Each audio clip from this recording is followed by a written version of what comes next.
দর্শক, আমরা এই মুহূর্তে রয়েছি শরীয়তপুর পদ্মা সেতু প্রকল্প এলাকায়। পদ্মা সেতু প্রকল্প এলাকার কনস্ট্রাকশন ইয়ার্ড রক্ষাবাদে তীব্র ভাঙন দেখা দিয়েছে। গেল 1 মাস আগে পদ্মা সেতুর ভাটিতে কনস্ট্রাকশন ইয়ার্ড রক্ষাবাদে প্রায় 200 মিটারের মতো অংশ নদীতে ধসে পড়ে।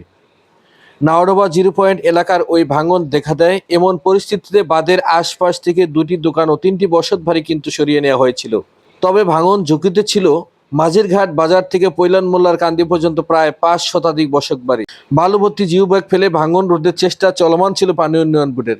কিন্তু পূর্ব নাওডোবা 0 পয়েন্ট এলাকায় নদী শাসন এর ব্যাপারে নিরীক্ষা কাজ শেষ করে পরবর্তীতে পদক্ষেপ নেওয়া হবে বলে জানিয়েছিলেন দুই উপদেষ্টা। কিন্তু নিরীক্ষা কাজ শেষ হওয়ার পূর্বেই পদ্মা সেতুর প্রকল্প এলাকায় কনস্ট্রাকশন ইয়ার্ড রক্ষাবাদের ভাঙন তীব্র আকার ধারণ করেছে।